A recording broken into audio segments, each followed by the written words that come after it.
Yo, it is December 26th, 2017. It is currently 7:05 p.m. I got off at work at 6, and now I just left Planet Fitness. I just signed up for a new membership. Our small, dusty-ass town is finally getting a Planet Fitness, and I'm pretty stoked. So I'm trying to go from flab to fab, you feel me? Christmas was pretty fucking dope. It had some unexpected twists, but we recuperated and we are back at it again with the fucking hot mess of my life. We went to some family's house. This year we did everything a lot different. Instead of going to one person's house and kind of all having a family festivity, we hopped into my mother's car. A couple of us, and as in us, I mean sisters, with my stepfather and my mother, and she Ubered me and my two drunk sisters to family members' homes instead, multiple, plural, not singular this time around. And it was a great time. The first house we really just went to grub, and then the second house was pure party, and we got super shit faced, and that was a good time. That was a really good time for us. But I fucking hate the holidays, quite honestly, now. And it's not because of the fact that, everyone's happy and giving and what all that bullshit. It's more of just like the fucking holiday events like Christmas and even birthday shit. Like, nothing is the same. Nothing is ever the same as when you were a kid. Everything is just 100 times shittier, and it's not because it really is shitty. It was never shitty. It's just when you were a kid, you didn't have so much negativity and expectations in your mind. You only knew a handful of things in this world. So whenever you got your fucking life-size Barbie house, you didn't realize that your mom could have got you an iMac. That's really what it is. Being an adult, it's just like taking the fucking the filters off of the world and seeing that shit ain't that great, man. It really ain't. But no, I had a good time. I really can't complain. I got a lot of food, lots of food, which isn't that what we always fucking do. We just fucking grub and eat and feel like a fucking piece of shit and sign up for gym memberships because you don't want to feel like a piece of shit anymore. My mom used to be super fucking generous around Christmas. Like, I gotta tell you that for a fact. I was never without bullshit as a kid. And I say bullshit because, that's what giving Christmas gifts to kids is bullshit. Because they're gonna grow out of it. They're gonna break it. They're gonna lose interest. It's honestly a big waste of money. And it's a big part of the reason why I don't want my kids believing in Santa Claus. And I don't want my kids believing that every event is a gift. And I'm not trying to be one of those fucking weird ass parents who doesn't give their kids gifts. Like, I'm gonna give my kids gifts, like, obviously, but I just don't believe in bullshit gifts, man. Like, toys, I don't know. I just keep seeing all my friends and they have these kids, and I might say all this shit, and that's the point of the podcast, is so that I can future me and future kids can, like, go back and say, "Hi, Mom, you're a lying bitch. You bought me that same life-size Barbie house with virtual reality in it," because by the time I have a kid, there's going to be virtual reality in Barbie houses. So, future me can clock my ass. No, I don't know. There's just so much. I guess as an adult, you realize how much money goes into things that you never really give a fuck about. And the same reason why, as a kid, you would ask for shit every time you would go to the store. Every single time. And now, like, I have to budget myself to a candy bar, bitch. Like, I can't even imagine having a kid saying, "Give me this, give me that." Like, no, I can't afford it. This is not the right economy. Donald Trump is our president. Stop asking for me, Samantha. I'm not naming my kid Samantha. I don't know where that came from. That's actually one of my friends' names. But it's just like, my mom was super giving, and I'm very grateful for it. But at the same time, I kind of wish she didn't give us so much. And don't get me wrong, it's nothing like the moms nowadays who literally have a pile, like fucking tall as a Christmas tree, to give their 1-year-old who doesn't even understand the concept of wiping, like, you know, their own asses, you know, like something. And I don't know, that's crazy. I don't know. You could tell. Can you tell how out of fucking touch I am with children? I don't even know at 1 year old what the fuck kids are doing. And, you know, she gave us, you know, little here's and there's, and mainly clothes like all other parents. But, you know, I am grateful for her, but she was very generous with us, and, you know, more than we deserved. And it just kind of brought me back to thinking about how, like, nice my mom is, but also how fucking mean she is, man. I mean, to us. Am I okay, this is a blanket statement because I know I'm not the only person. Again, I keep trying to single myself out. I know I'm not the only one. But who else has a mom that is nicer to every single person but you? And it's not like my mom is mean. It's just like, you know, and it goes back to the saying where it's just when that the whole scenario where you bring your friend over to the house and then you meet your parents and they're just like, man, your mom is really cool. It's not like that. It's like generosity. When I was a little girl, and, you know, I went to, well, not a little girl, but when I was in high school, at our high school, we used to have like different lunch lines. And now looking back at it and having nieces and nephews and kind of seeing that this was not normal. This is something very unique to our school, you know, not really unique to our school, but that, you know, it was like, it's not a common thing. But we used to have like 2 different lunch lines. And one lunch line was like the free food, you know, the cafeteria food, the regular food, the free food that people get, public food, or, you know, some people did have to pay for their lunches, but they also had the option of the second line, which the second line would genuinely be like more desirable food, like pizzas, and sometimes we would have Chick-fil-A sandwiches. And I honestly don't even like remember it that well. I remember I used to eat in that lunch line as much as possible, but, you know, whenever you're fucking 15 and don't have your own money, it's kind of hard to. But I did as much as possible. But, you know, my mother, I'd tell her all the time, like, Mom, like, I'm so tired of eating fucking free lunch. We were stable, but we were never, like, well off enough where we didn't get free lunch, you know? Mom busted her ass. We never stayed in a rinky-dink house, or we never, like, went without food and water and electricity and the necessities. We had what we needed, but we never had what we wanted, which, looking back at it now, I'm super grateful for. But I remember, like, asking Mom, dude, like, I really want to eat in this line, you know, all the cool kids are doing it, no one in the school. I went to a pretty fucking well off school, so 80% of the fucking school's population were way above my mother's pay grade. So obviously, you know, a lot of the kids would go to that other line, and really only a handful of kids wanted to go to the other line, or really did go to the other line. But it's where it was at. But I remember, like, always asking my mom to give me money for that line because I was tired of eating, like, the free food. It was awful, obviously. I mean, I don't know if it's like this everywhere, but fucking prisoners got fed the same slop that we did. So obviously we weren't, you know, eating exquisite motherfucking cuisine. It was just some bullshit that some lunch lady put together out of a bag. So I told her, like, I'm tired of eating this shit, and I want to fucking be like the rest of the fucking kids who can eat all the good shit. And she never would do it. Like, she never would give me money for it. She never wanted to, like, give me any money for extracurricular activities or anything like that. I would have to handle. And looking back at it now, 100% understand. Like, it was not fucking necessary for me to eat in that line. I could have fucking ate just fine in the other line.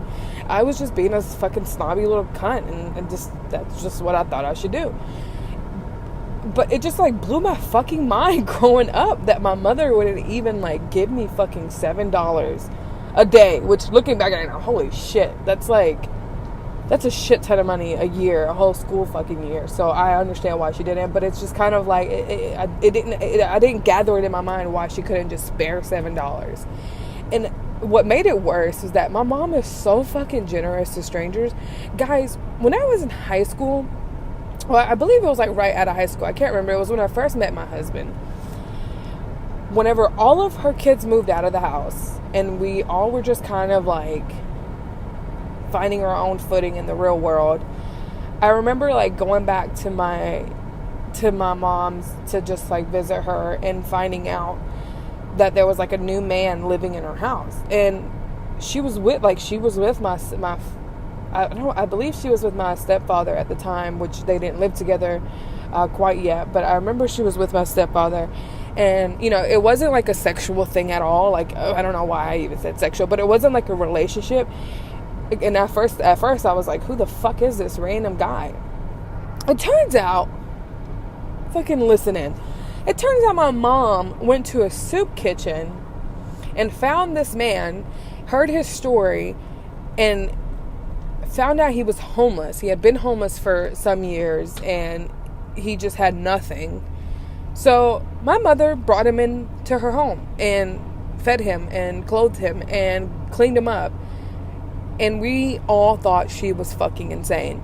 And it's not like, don't get us wrong, we weren't like, and as in us, I mean my sister and the family, we weren't against her helping someone out, but we thought that she was being way, way too trusting. I mean, we live in a day and age where these like people can just, anybody you meet and run in the street or like could be a serial killer, could be some sort of danger. And like for someone to live in the like my mother's roof and like have access to her room, you know, while she slept and all that terrified us. I mean, we love our mother. We didn't want anything to happen to her. So we thought she was fucking insane. And also, you know, this goes back to, you know, how generous my mom is to everyone else but us. You know, she just like would just blindly do things like that. But at the time, I was just like, you can't even give me fucking $7 for lunch, but you can move somebody in and feed and clothe and bathe them and do all, like, literally rear this man to, like, a grown-ass man. And it turned out to be a really, really happy story. A few months later, he ended up getting off, you know, obviously off the streets, like, permanently. He had a job. My mom got him in a job. And he's, like, in his own, I don't know if he's in his own spot, but I know he doesn't live with my mother. He hasn't lived with my mother. He only lived there for a few months. But I just remember like him being on his feet, and I think it just proved to me that like your family is gonna love you regardless, no matter what you do. Like obviously, unless it's something like irreprehensible, but 9 out of 10 times your family is going to unconditionally love you. And they're going to do whatever the fuck they want. It should be an unspoken thing. If they can help, they will help. But some people don't have that. Some people don't have a family that they can just, like, count on. Or, you know, when everything else falls through, have, like, you know, I never in my life have had that situation. And I felt like I have been alone in my own head. But that's, you know, mainly because of the depression and making me think that. But I really was never alone. But, you know, some people don't have a last resort. I've never had that feeling. I've never had a feeling of me not being able to turn to anyone. Like, that is it. You know, I am alone in this world and that's it. So it was really inspiring to me to see that your family can love you, is going to love you regardless. But people that don't have that, you know, who do they have to fall back on? And ever since then, and I don't think it's been like an epiphany that I've had that turned me into the kind of person that's very generous or anything like that. It wasn't like because my mom did this, I'm going to fucking go out and like pay it forward. You know, it wasn't like that. But it was like years down the road and noticing that I honest to God would like stress myself whenever I felt like somebody was struggling or somebody was in a dark place or someone was not in the right state of mind or was going through something. Like I could not sleep knowing if I could help that person, you know? Like if a friend came to me and was like, dude, like my boyfriend just broke up with me. Like, what do I do? And I know myself in that situation. And I know how I would be when something like traumatic like that happens. So I know that I personally love to have someone there. And whether I don't want them to speak to me, I don't want advice. Like, it's not always about giving advice, and that's what a lot of fucking people don't understand. It doesn't, you like being there for someone doesn't mean that you have to have all the answers. As long as you can listen and hear them out, that's all that really matters to people. So, like, that's the thing. Like, you know, it completely changed me whenever, like, I saw how generous my mother was to me. So, of course, I can't be mad, but it was just, like, a thing that back in the day, I couldn't understand it. It was beyond me why my mother would do those things. And now, looking back at the person I am today and how I do those same things, and I, like, see so much of my own mother in myself, and all I can be is proud. You know, proud to be her daughter, and I would hope that she would be proud of me too. And speaking to my mother about things like this, they don't click, unfortunately. She's a little too traditional, so it's going to be something that I'm never going to be able to give validation of myself, but or for myself. But hey, you know, sometimes you don't have to, that's a lot of things people don't understand. People don't have to say it for you to know, you know? Like, it shouldn't have to be a spoken thing sometimes. There's certain things that do. But most of the time, you shouldn't have to go out and say, hey, by the way, like, you mean a lot to me. Like, you, and of course, it's awesome to hear. Don't get me wrong. But I don't think that should be something that is like required of someone that cares about you. Like, you shouldn't have to hear every 5 minutes, you mean a lot to me, this, you know, like, you're super lovey-dovey. Like, that's not who I am. That's not who I've ever been. So, a lot of people, you know, get me wrong because I don't show emotion. They think that it's because I don't care about people. But yet, I will bend over backwards for anyone that I can, of course. If it's in my reach, of course I'll go and do the things I need to do. Not because I'm better than anyone or because I think no one else does it, but because that's just the woman that I was raised to be. I wasn't raised with, like, physical or, you know, outward love, but it was all internal, and it was all unspoken love. So, and that's just how I've reflected. That's what's made me how I am today, quite honestly. And I couldn't be more grateful. I have just the right amount of empathy, I guess you can say. But what frustrates me about the whole entire thing is that not everyone is like that. And I don't know if it's a parenting thing. I don't know if it's just people who don't connect in that way. And everyone's different, of course. But I don't feel like I always get that in return. And that sucks. It should be a norm, like a social norm, to be able to listen to people and have empathy for them and be able to give them their platform to speak. But it's not, unfortunately, anymore. It's turned more into like a, hey, like, me. Oh, okay, well, maybe we'll squeeze in you. Like, that happens to me a lot, where I'm so fucking generous and I, like, am so worried about everyone else that I never really take a step back and be like, hey, when is the last time you fucking asked me how I'm doing? You know? I don't know. And maybe that's just that's a social flaw of mine, or emotional flaw of mine, where I, like, low-key get salty about the situation, where I'm just like, you know, I don't know. Like, there's such thing as being a good listener and then just having one-sided friendships, which happens to me a lot. And I never know how to, like, because I don't feel like that's something that someone should have to tell you. Someone shouldn't have to say, hey, you know, can you ask me how my day is going? That doesn't even fucking sound right. Like, if you have to fucking ask your friend to ask you how your fucking day is going, how your life is going, like, I don't care if you're like, come to me and vent to me and don't even say a word, like, just start venting. That's not the problem.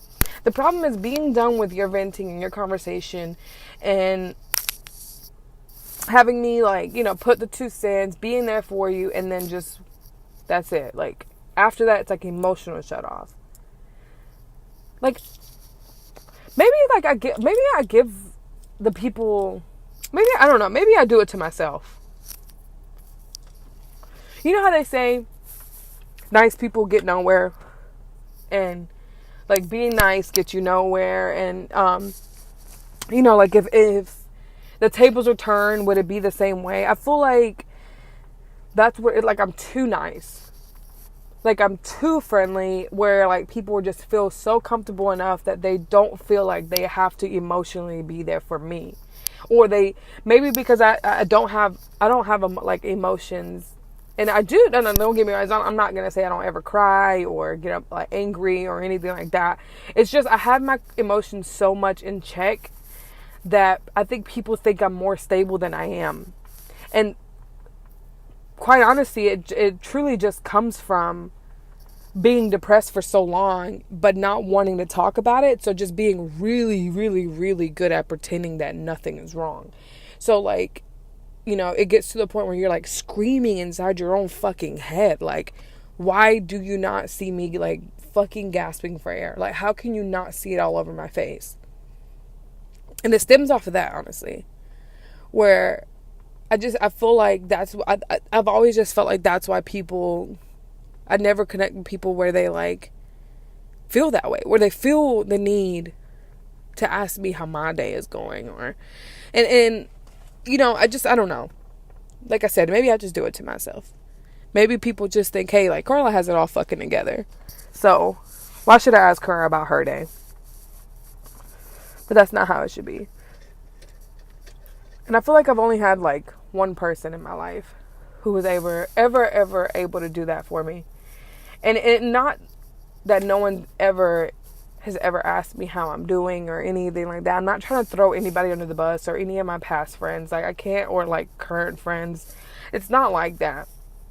But it's like, I'm like, my best friend currently, she's still my best friend. She's still, you know, around. But after high school, she moved to another state. I mean, literally across the fucking country to me.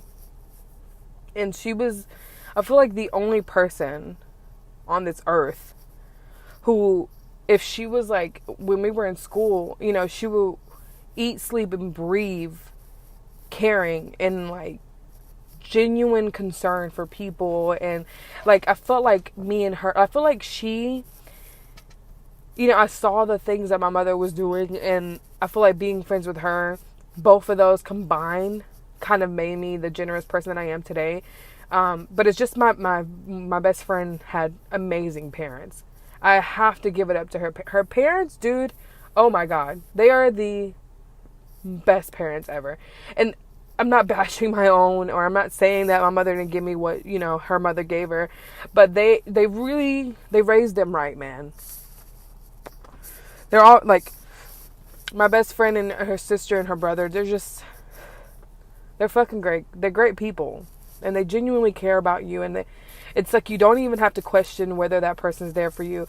And she's really the person that made me who I am, because I saw that dynamic of that family dynamic. Whenever I was really good friends, or whenever we would spend every single waking moment with each other, and it really kind of brought it all together for me.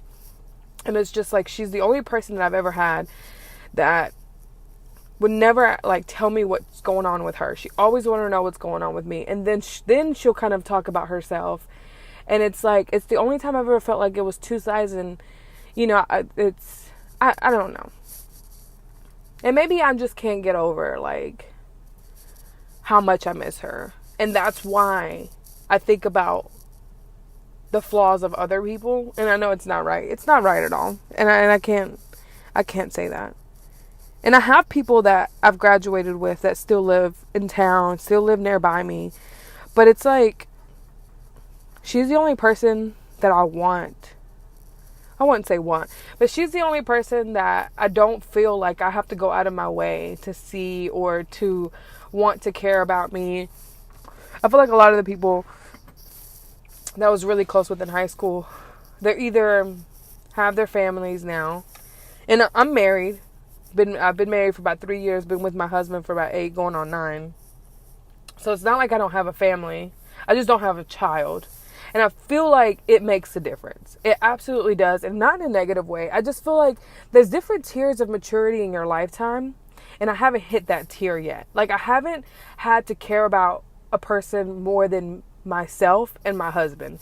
And I truly, like, I can't, like, I get a taste of it because, you know, you hear situations where like a husband dies or a wife dies or something like that, and it fucks me up, man. It just so much, like, it fucks me up so bad because, you know, losing something because of something that you did, or losing something because of a mutual understanding, like, you know, a divorce or anything like that, like, that's a different way of leaving someone versus like losing them, like having no control over how you lost them, what happened. Like, the having no control part is what fucking terrifies me. So I have extreme like separation anxiety when it comes to that. But like, it's just not the same as a child. Like, it's not, I don't have that mother-daughter or mother-son connection. So I feel like, you know, they're at a different level of maturity, and I don't want to fuck that up. My biggest concern is, you know, buying alcohol for the weekend or something like that, you know, and it's just like, it's not fair for my immature brain to just kind of like, I feel like I'm nothing but a bad influence to my friends with kids. Like, all I do is fucking want to party. And when you have kids, like, that's not your first priority. You don't give a fuck about partying. Like, that's not what you fucking wake up in the morning doing. So I feel like I'm very like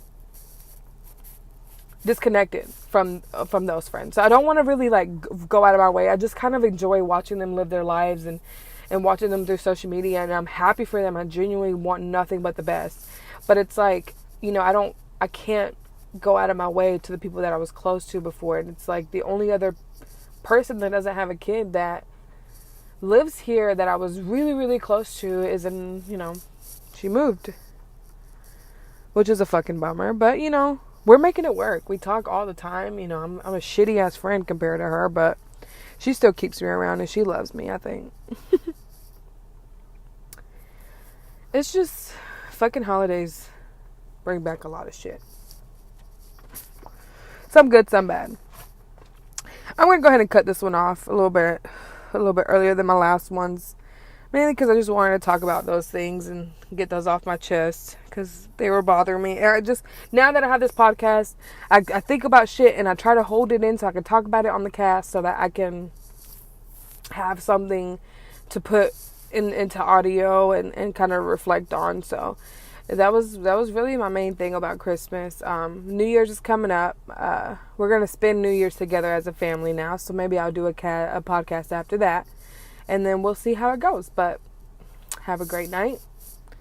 Peace and blessings be with you, bitches.